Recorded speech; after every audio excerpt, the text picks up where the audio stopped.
The views expressed on the following program are not necessarily those of WPSL. However, we do encourage you to like and share them on Facebook and other social media. It's time for the Sue Ellen Sanders Show with a very special guest this week. Here's your host, Sue Ellen Sanders. Thanks for joining us. And I'm so happy to be able to welcome our mayor of Fort Pierce, Linda Hudson, to the Sue Ellen Sanders Show. Mayor, we've run into each other a lot over the last year, usually with masks on. Right. And it's nice to see your smiling face in person right now. Right. I feel the same. Yes. Really. Yes. Yeah. So we are finishing up with a challenging time. I'd like to say, there's a light at the end of the tunnel in terms of the pandemic. But while we were dealing with a pandemic and the city of Fort Pierce was dealing with it as well, you also had city business that was going on. Right. And so we're going to talk a little bit about, you just gave your state of the city. Yep. And we're going to talk a little bit about what you talked about in your state of the city address. And then we'll talk about some of the ways that the city of Fort Pierce was able to pivot and some of the things we have to look forward to for the future. We're also going to be talking about an event that's coming up in the not so distant future that the city of Fort Pierce and the Early Learning Coalition of St. Lucie County are partnering on a Kid Fun to Go drive-in event that's at Percy Peak Gym parking lot on April 10th. And we'll talk about that toward the end of the show. And we'll give people the particulars if you have a family or you know a family with children aged 10 and under who would like to get some free stuff. It's a great opportunity. Yes, it is. So welcome. Thank you so much. Thank you. So yeah, Fort Pierce worked on two different tracks in 2020. And one track was helping our residents stay safe in COVID. And then the other track was keeping the city of Fort Pierce business going. And that was challenging because we had to do all of that safely. So we did, we pivoted and we took grants that would have gone to other types of activities and gave them to residents and businesses so that they could keep afloat during the pandemic. That was one of the first things we did. We also had testing events, so to help people get tested, because now testing isn't being talked about that much, right? Because we're talking about vaccination. But if you think about a year ago, we were worried about testing and getting tested and knowing who was positive and who could be getting sick or going to make somebody sick. And this was a year ago about this time. We weren't even in the mask phase, I don't think. We started to wear masks. And also when testing first came into play, it was something not everybody could get.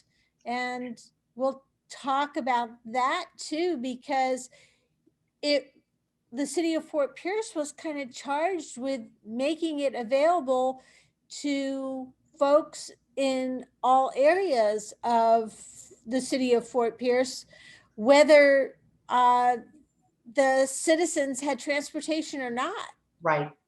That's exactly right. And plus the big challenge was, remember, to get a hold of the test in the first place. Yeah.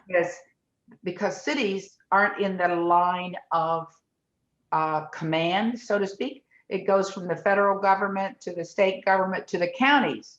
And so we weren't in that direct line. So we had to sort of continually raise our hand and say, what about us? What about us? Right? Yes. And I think other organizations, school districts probably had to do the same thing. So so we were challenged to get testing for all residents was a challenge. no matter where they live. But eventually it became a really big challenge to make sure that in northern Fort Pierce that we were able to reach people because of transportation challenges and also communication challenges, because many of us feel like everybody's got access to a computer and knows how to work it and knows how to sign up online and know what's happening and read online and read the newspaper. A lot of people who are more elderly may have smartphones, but they don't know exactly how to use them or how to sign up for things. And that became a challenge for testing, and it became a challenge for vaccinating too. For the Well, let's take a step back for just a minute, because I neglected to mention and to say congratulations, because you were fairly recently re-elected mayor Correct. of Fort Pierce. And Fort Pierce is your hometown. That's right.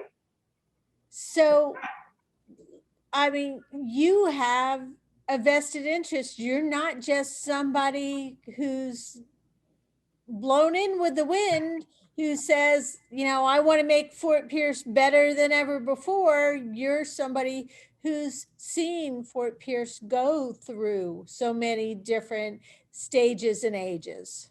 Absolutely. I was born in Fort Pierce and went to Fairlawn Elementary School when it was a brand new school. It wasn't even a magnet. There wasn't any such thing as a magnet school then.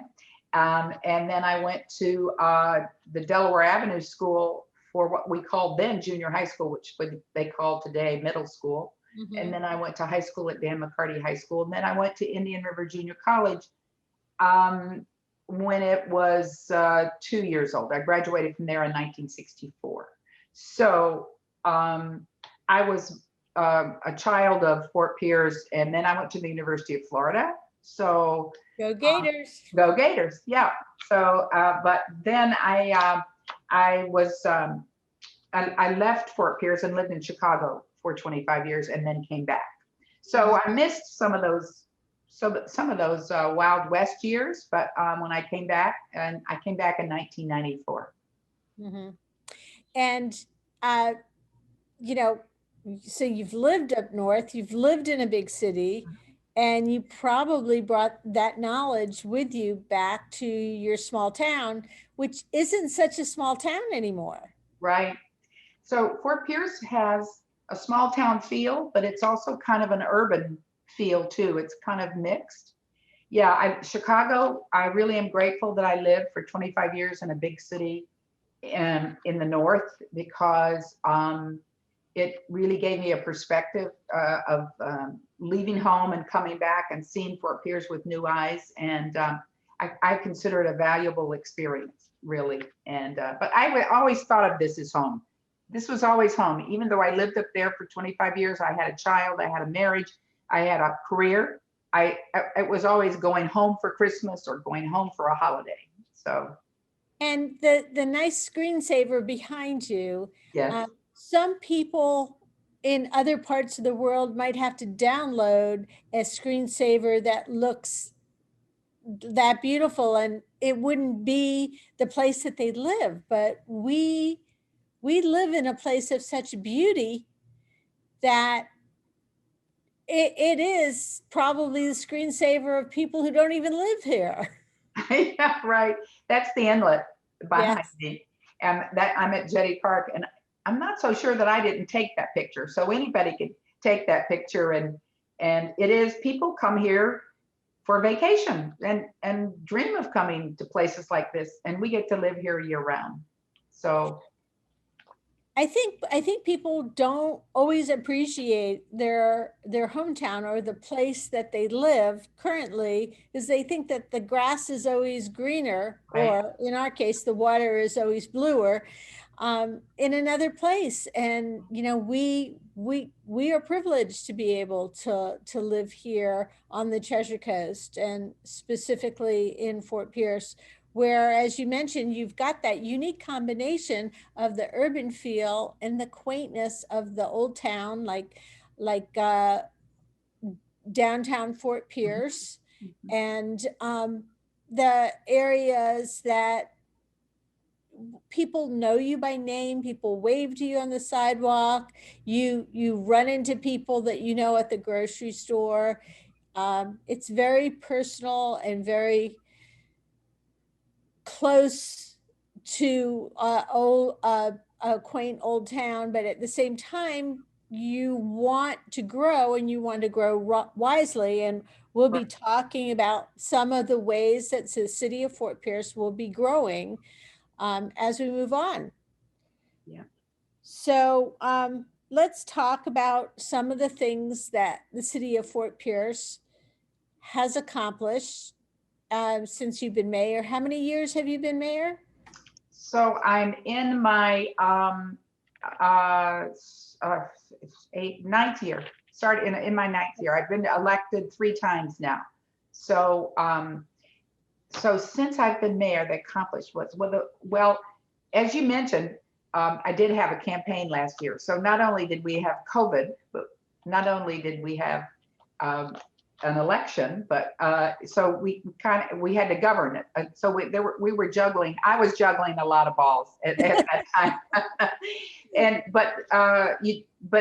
Campaigning in COVID is a very different thing than campaigning in other times. So, but 2012 is when I was first elected, and that was the end of that year. So let's say starting 2013, the city was in debt quite a bit. It was $97 million in debt.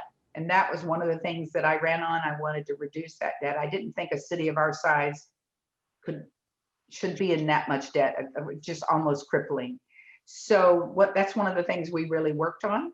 And we also worked on economic development and downtown development. And so one of the things we did was, even though our money was tight, we upped our contribution to the EDC, the Economic Development Council, because we wanted their help. And so we also, one of the things that's happened over time is we have a staff that is really devoted and dedicated to Fort Pierce. We are lucky to have a city manager who was born and raised in Fort Pierce. Do you know how rare that is? Yeah. City managers are hired guns. They go from city to city. They only last a certain time, and then so you go through a search. But our city manager, he was born in Fort Pierce, grew up in Fort Pierce, went to local schools, went to UCF, became an engineer, came back, worked for the city of Fort Pierce, worked in public works, worked in the engineering department, and then was in a city manager's office. So I feel like we're a lucky city because of that, and because his life is here, and this is his hometown.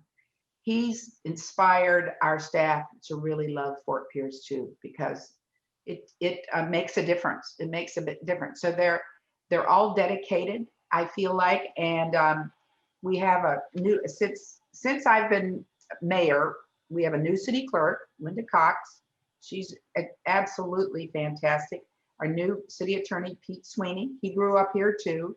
And then we have a new leadership at the Sunrise Theater. We have new leadership at the Fort Pierce Utilities Authority. We have a new police chief. So we have kind of an energetic new look on life in Fort Pierce, in my opinion. And it really takes a dedicated staff to work hard. And they really worked hard, both the Fort Pierce Utilities Authority and the city of Fort Pierce during COVID. They worked really hard to try to do their own jobs, some of them to try to do their jobs from home, and plus helping residents deal with the pandemic. So they were on 2 tracks all the time.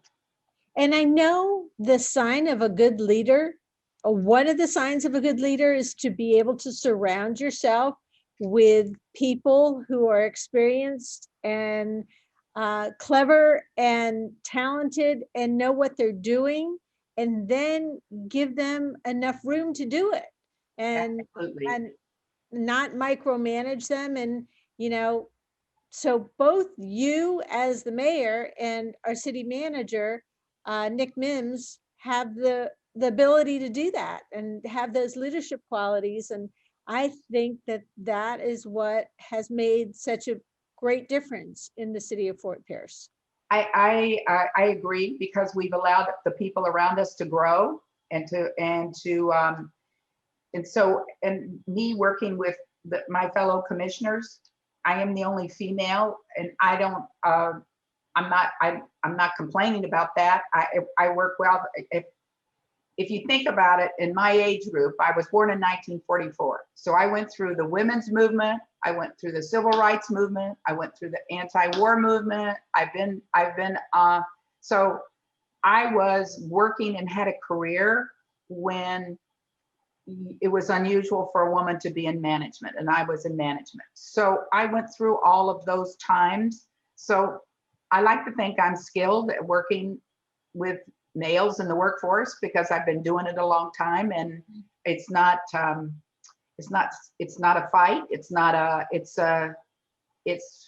what I like to do is find out what makes you tick, and then I want to work with you and try to get the most out of you that I can, because I've figured out what's really important to you and what makes you tick. That's kind of the way I look at it. So, and you have, a very talented and diverse group of city commissioners to Yes. work with too.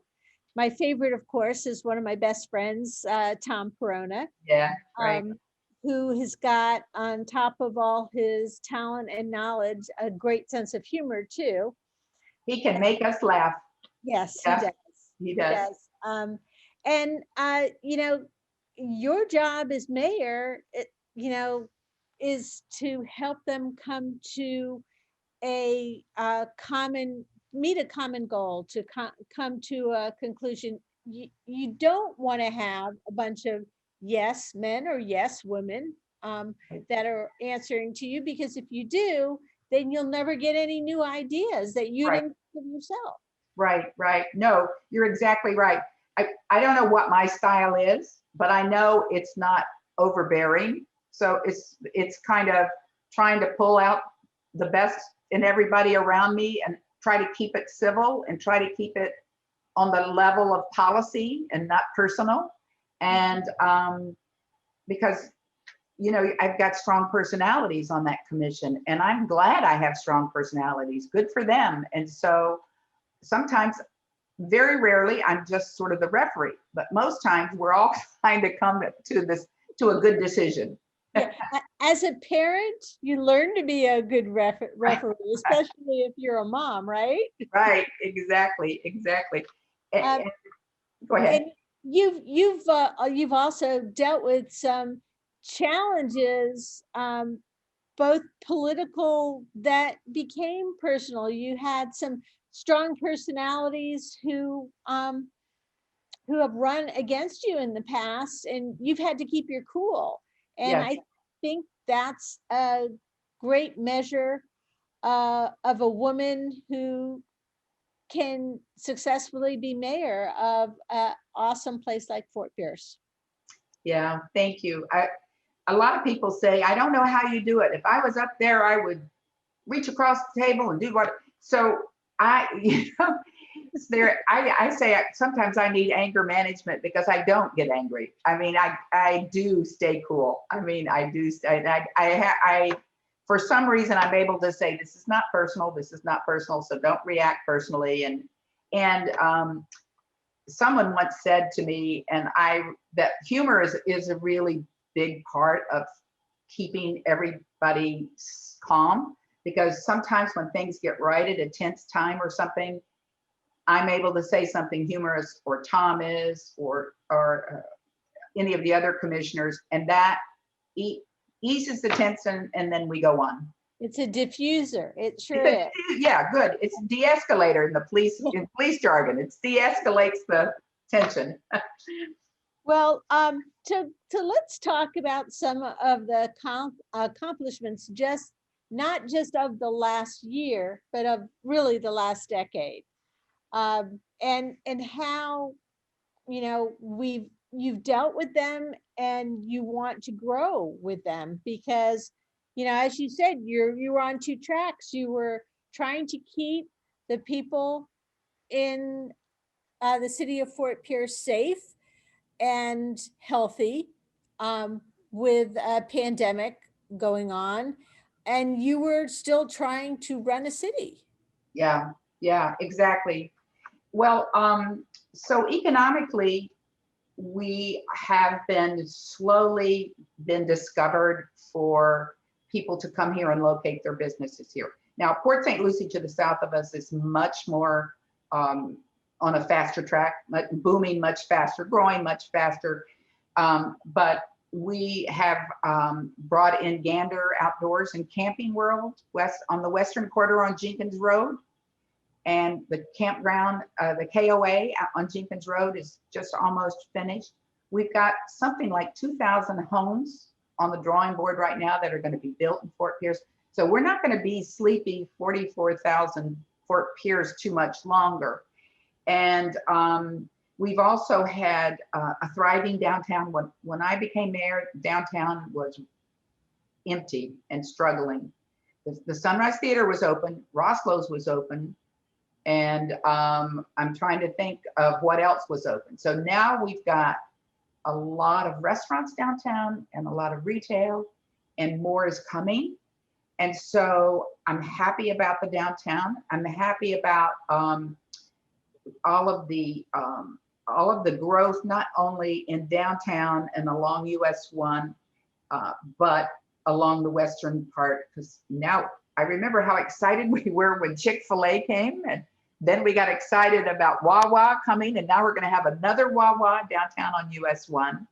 So, and then of course, the most recent thing we did was approve the development group, the Shelley and Associates for Fisherman's Wharf, which is going to be a game changer. And last year, or maybe it was 2 years ago, we approved King's Landing, and that's going to be a game changer. Then the county bought the port and picked Director as the operator, and now they have the world's largest hoist they're going to have a groundbreaking in late May for that. And so all of that synergy is focusing attention on Fort Pierce and all we have to offer. Well, here's the thing is Port St. Lucie may be growing at a higher pace, but we have the natural resources that, we have the beaches, we have the rivers, we have those things in play that are going to draw, port development of the port. We motored by with our little motorboat and the Director site at the port last weekend, and that is big. Absolutely. And they say it, I haven't seen it at night, but coming from the east, it's all lit up and says Director. It's very, very almost like a beacon, right? I wonder if we can get them to decorate it for the holidays. That would be great. They could be part of our holiday decorating contest, maybe. Right. That would be awesome. They want to be good neighbors. They want to be good neighbors. They're already participating, and I wanted to make sure I mentioned that this year is the 100th anniversary of the digging of the Inlet. And so we're going to have a big celebration, because you imagine a Fort Pierce that's landlocked would be a totally different Fort Pierce. I know. Now we had this beautiful man-made inlet that was dug 100 years ago with money financed from bonds that the voters voted for. And then later, Edwin Binney of the Crayola Company was head of that finance, and he helped create the port. So 100 years ago, Fort Pierce had dug this inlet, and this inlet is now known as the safest inlet on the East Coast, and it's the shortest inlet. And so it's so vital because it connects the Atlantic Ocean to the Indian River Lagoon. And the Indian River Lagoon, where we are, is clean, and thankfully, because of some of the things Fort Pierce has done, but also because of the tides that wash in and wash out, right, twice a day. And we have Harbor Branch Oceanographic here, we have the Smithsonian here, and we have ORCA, Ocean Research and Conservation. So a lot of marine-based research, as well as Indian River State College and the University of Florida. A lot of research-based marine industry here. Right. And that's not something that would come here if we didn't have the resources to attract them. Right. But it's important to be able to control who you bring in, and you don't want to grow too fast and you want to grow smart, and that's part of what you've been doing. You're talking about a big celebration for the 100th anniversary of uh, the digging of the port, and I was just thinking about this. The phrase big celebration used to be very attractive to people. And now it's kind of a scary thought. Yes, So, do you think moving forward that big celebrations are going to look different? I do. But the key to this one is it's all going to be outside. And that's the key, because Yeah. everybody feels safer outside. I feel safer outside, even though I've had my shots. I feel safer outside. So, but I do think big celebrations and big gatherings are going to be different, and we're grappling right now with the Sunrise Theater and what to do with that in the future, because the Sunrise Theater has been very, very crippled by COVID, as all theaters across the nation have, because people don't want to be in crowded theaters. So now it's operating at 50% capacity with a lot of sanitation measures in place. It's operating safely. And of course, we hope we get back to full operation that seats 1,200. I don't know that we probably had one or two times when all 1,200 seats were sold, maybe when Tony Bennett came or Dionne Warwick came or whatever. But so that is a big challenge for us this year, is the Sunrise Theater. Mm-hmm. And, as you said, for theaters and enclosed spaces all over the world are dealing with the same challenges, and, they're looking at the same answers. And a lot of the a lot of the performing arts has taken the opportunity to go virtually, but it's not the same experience. Right. It can't be. And movie theaters and all of the enclosed types of entertainment that really aren't things that you can turn around and offer virtually and have the same experience or take outside. Let's talk a little bit about the restaurants in downtown Fort Pierce and in Fort Pierce in general. But in downtown Fort Pierce, you have the uniqueness of the port. What do they call them? The port, not portal. Parklets. Parklets, yes. Parklets, yes.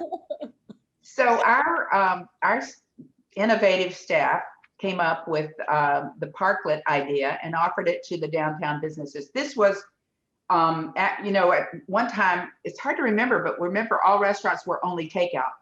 There was a while there it was only takeout. So we were, you'd have to drive up and get out and run in and get the takeout, or they'd run it out to you. So then they came up with a parklet idea, and so it takes up a parking space or two, but it allows an outdoor venue for a business, a retail business or a restaurant business. For instance, Notion and Potions is retail. They have a parklet. Cheek and Shore has a parklet. But some of the restaurants have parklets, and they love them. And I have to tell you that it gives a much busier feel when people are outside, and you see they're not all inside, so you can see them. You're walking up and down the street and you see them outside. So the businesses, for the most part, really like them. There was a few that felt like we had curtailed the number of parking spaces, and parking is an issue in downtown Fort Pierce. Parking is a major issue, and we're working on it all the time. So we had to kind of try to walk that fine balance. Right. And I can understand that, but I mean, you do have two different parking garages where people can safely park their cars, and it doesn't matter actually if the cars are parked side by side, because they're perfectly safe parked side by side, whereas the people who are dining and shopping, they need to be socially distanced. So I am a big fan of the parklets and of the ability to do things that you might have traditionally done inside and bring them outside. Yeah, me too. I'm a big fan too. And I'm a big fan of the parking garage. And it's interesting that the old Fort Pierce has sort of met the new Fort Pierce, because old Fort Pierce was used to pulling up in front of where they're going to shop and getting out and walking in. Yeah. And they're not used to walking a block. Well, I lived in Chicago. I parked in a parking lot and had to walk 3 blocks to where I worked and thought nothing of it. But that's not the norm here in Fort Pierce. So that's another thing. We've got plenty of parking in downtown Fort Pierce, but guess what? You have to maybe walk a block or two to go where you're going. So that's a challenge. And Commissioner Perona is on the parking committee, and he loves the parking committee, and I'm glad he loves it. And they're working on it all the time, trying to solve the puzzle of making sure we have enough parking for everybody. And like you said, it's a balance. Mm-hmm. And we need to make sure that we're measuring the balance and making everybody happy. And I think one of the biggest things that we've learned during the pandemic is the lesson that you're never too old or too young to stop learning and growing. Mm-hmm. And just because you always did something one way doesn't mean that's the only way to do it. Right, right. Yeah, and so many of our citizens do not want to park west of US 1 because they don't want to cross US 1. And that seems like some sort of big divide. So I actually did that today. I had an occasion to park on the west side and walk across, thinking about why people felt so challenged.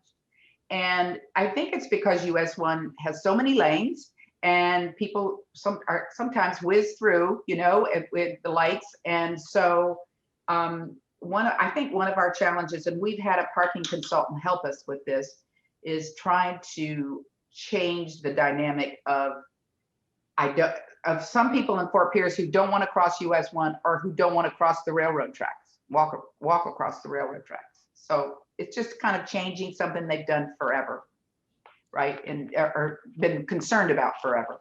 It is. And like I said, I really believe that economically we've been challenged, health wise we've been challenged, but we've learned and grown so much that that everybody is going to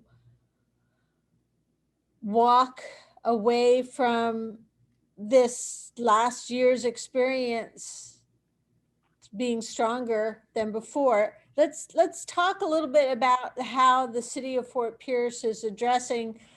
We talked about the importance of pushing out the testing, especially when you didn't have control over who got the tests. You Right. had to keep raising your hand and ask Right. for tests.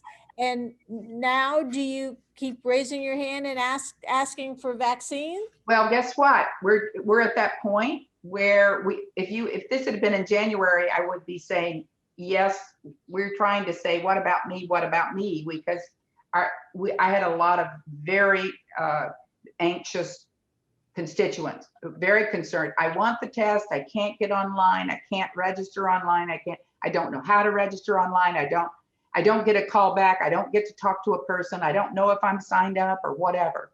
So but just this week, a vaccinating facility opened up at 903 South 21st Street. And you can go and get vaccinated if you're eligible. And there are certain eligibility requirements, age 50 and over, healthcare worker, first responder, some other categories. And no appointment, it's walk-in, 9 to 5. It's going to be there 7 days a week, and it's going to be there for the foreseeable future.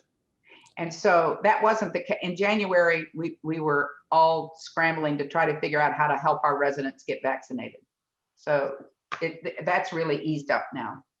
And you know, as the age of people who can get vaccinated comes down, and as the groups grow, you know, having a facility that is going to be open 7 days a week for people who, some people have Monday off, you know, some people have Saturday or Sunday off.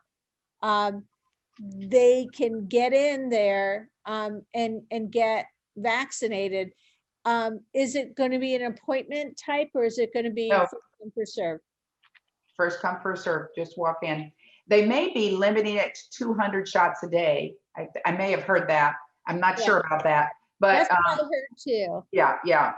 But the city is providing the venue. It's really the Emergency Operations Center, what they call the EOC, which is the County Emergency Operations Center. It's their vaccination event, and they're working with the state of Florida. And the city of Fort Pierce, we are providing the venue, and we were providing some support staff, like some of our police department are working there. That's awesome. Well, Yeah. it's good to know, and it's good to see that that, yeah, you know, as I said, it is towards the end of March right now, and as we move forward through April and the beginning of May, it appears that there's going to be an opportunity for everybody to get their vaccinations. I know I got my first shot, and I'm waiting to get my second. And also, I don't know if it's lucky or unlucky enough to have gotten COVID and carried the antibodies with me for a while. But, you know, we've all learned to live life a little differently. And if there's one big lesson that our youngest children have learned, is a lesson about germs. Yes. And every child who has lived through this, no matter if they're 2 or 22, has properly learned how to wash their hands. Right. And the importance of that. Yeah. And you know, 100 years ago, there was a flu epidemic in 1918, which was in some respects much more severe than this, because it attacked young people, young men and women in their 20s. And it was much deadlier than this. And so our country came out of that and learning a lot from it, and medicine learned a lot. A lot of what doctors learned in that epidemic have helped with other contagious disease, including polio, which was in my time. And when I was growing up, my parents were deadly afraid that their children were going to contract polio, and nobody quite knew how you got it, except we weren't allowed to go to the movies or go to a public swimming pool. We could go to the beach, but it couldn't be in large crowds. So our country's been through these kind of things before. So every time we learn something different. But I agree with you, because I remember the polio getting my Salk polio vaccine, which was a shot. No, yeah, Salk was the shot, and then Jonas Salk, and then it was later on. It was I can't remember who had the liquid. Then there was one where you didn't have to have a shot. So and polio scared people to death, and that attacked young people too. So we've been through this before. We've learned things from it, and we've come out of it. And luckily, we do have 3 approved vaccines at this time, and probably many more on the horizon. And so there's hope. There's a lot of hope. And meanwhile, I think the other thing that we've taken away from this, there've been a lot of people who died. There have been a lot of people who suffered. And, you know, they say suffering makes you stronger in the end, but it also has created, I think, better neighbors. I think people have have learned the importance of watching out for each other, no matter where you live.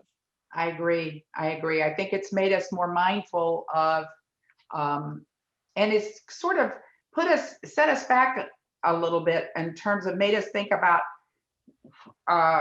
healthcare and, like you said, the basics of germs, washing your hands and social distancing is something maybe we kind of lost sight of and took for granted because we just thought, well, we're all clean and sanitary and everything's clean here. I mean, we just took it for granted. So it's a good reminder for us. And at the same time, we're moving forward. We're, coming up with different types of celebrations, different types of growth, welcoming new things,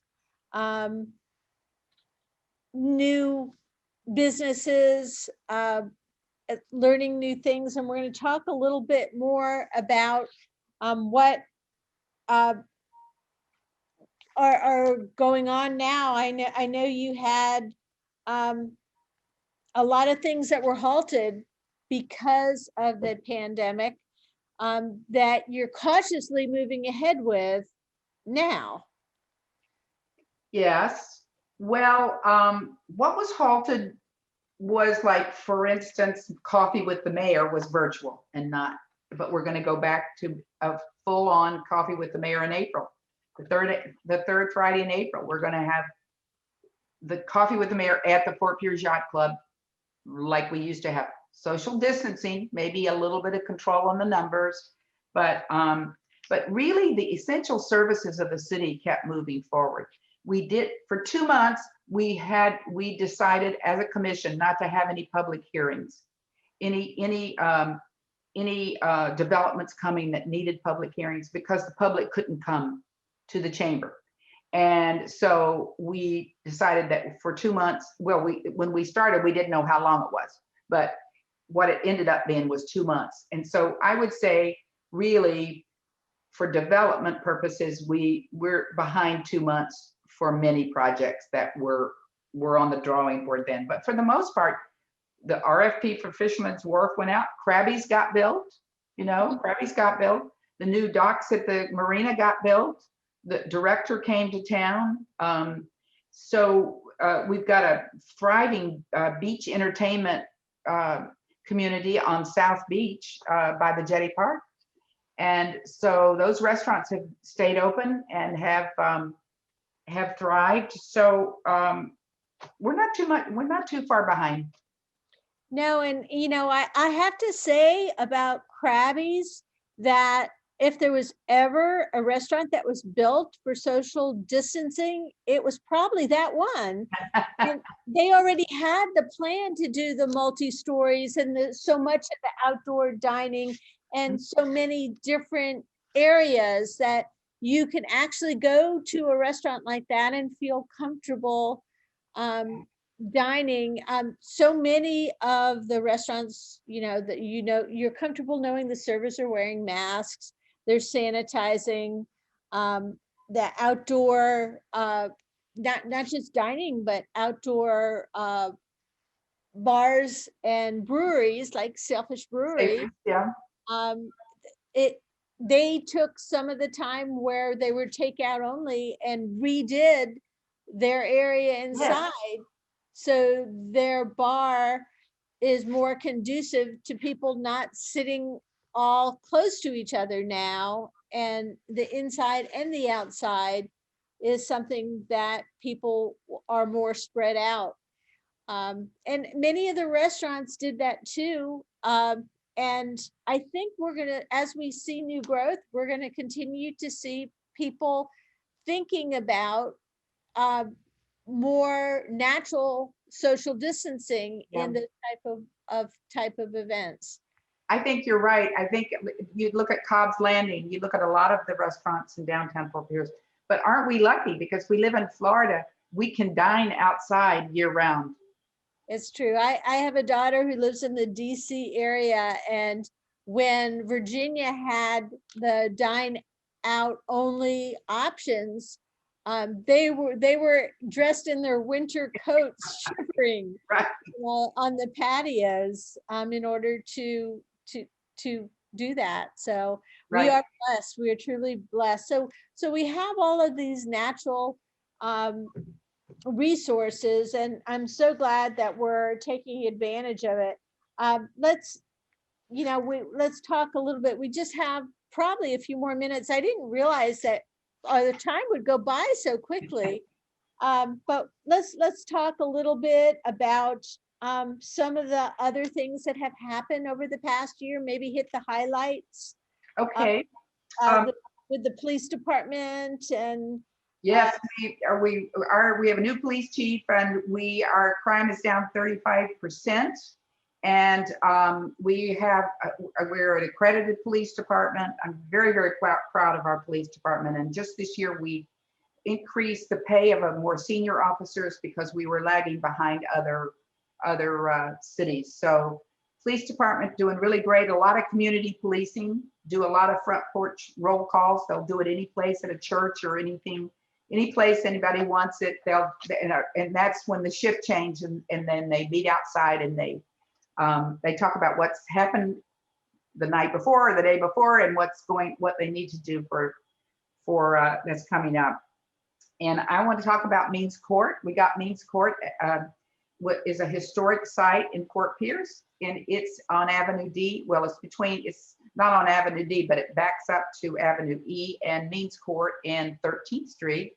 And this is a school that the school board, we acquired from the school board, and we're now in the process of trying to decide what should go there, because it's a central location for our Lincoln Park community, and we want to do some real game-changing things in there for that neighborhood. And we think Means Court will be the venue for that. that's awesome. And then keeping Fort Pierce beautiful. You also have received several awards in the last couple years, last year, and in 2020 and 2021. Top 10 list of most affordable beach towns. Yeah. Top 5 in list of incredibly charming small towns. Right. Incredibly charming. I like that. Yeah. And we actually made the top 100 safest cities in Florida. And so we're working on all fronts to have excellence in our customer service, and excellence in our keeping our community clean. We just had a great American cleanup, and because we didn't have everybody gathered in the same place because of gatherings, so we encourage people to just gather wherever they wanted to and clean up, but register. And we had over 500 people participate all over the city in different neighborhoods, and we were astounded. We had them on South Beach, we had them in downtown, we had them in the Lincoln Park neighborhood, we had them on Sunrise Boulevard. It was a very successful, great American cleanup. Well, Mayor Hudson, I do want to be able to touch briefly on the event that's coming up in the city of Fort Pierce at the Percy Peak Gym. Can I get you maybe to come back in 6 weeks or more, and we can continue on? Sure. About absolutely. It did go fast, didn't it? It sure did. And I know that Caitlin Ballard was waiting to get into our video, but unfortunately we weren't able to get her in. So we'll talk about that event. It's Kid Fun to Go, which is kind of like the Early Learning Coalition's Family Fun Fair, only adapted to be with cars driving through. And I know, Mayor Hudson, you were here last September when we did something. I was. That was a lot of fun. It was people drove up, and they had different stations. You had different stations, and you gave them different books or art materials or supplies. It was a fun event to be a part of. And so we've grown it even more and partnering with the city of Fort Pierce on the April 10th event, which will take place in the Percy Peak Gym parking lot, which is next door to the Zora Neale Hurston Library on Avenue D. And it's going to be Saturday, April 10th from 9 to 11:30. You don't need to make reservations. You just drive in, and usually there's about 15 to 20 minutes or so wait to drive through, but there'll be 15 interactive stations. People will stay in their cars, and the health department will be a part of it, and Safe Kids will be a part of it, and the round table and the youth alumni, the youth group um, leadership, youth leadership will be a part of it, and Healthy Children's Safe Services Infancy. Council. Children's Services Council. Yes. Children's Services Council. This time the kids will receive 6 different books at different stations. So they'll be able to start their own little library. There'll be grab and go bags at the 15 different stations. There'll be, the fire district will be there. Of course, they'll have a fire engine that will be there. And a lot of fun activities. Our own STEM Gems teacher training group will be there. They were really, they were catapulting their gift bags into people's car windows. Oh, that's right. I remember that. Yeah. Well, so this time they'll have 4 different stations and they'll be doing 4 different STEM activities. So that's a lot of fun. And then we have the virtual scavenger hunt where the kids will receive a bag full of goodies where they could do a little scavenger hunt. Part of it will be cleaning up. Part of it bubbles, reading, literacy, of course, is all important things, but it all takes place in the city of Fort Pierce at the Percy Peak gym parking lot. So you stay in your car and drive through, and that's April 10th from 9 to 11:30. Thank you, Mayor Hudson, Thank for you. joining us. Thank you very much. I appreciate you taking the time to be here, and we will be talking to you again in another month or so. Thanks Okay. for listening. Thank You've you. been listening to the Sue Ellen Sanders Show. We're here every week with more. The Sue Ellen Sanders Show. Weekends on WPSL. Look for the programming schedule on WPSL.com and watch YouTube for the archives of the Sue Ellen Sanders Show here on WPSL, Port St. Lucie.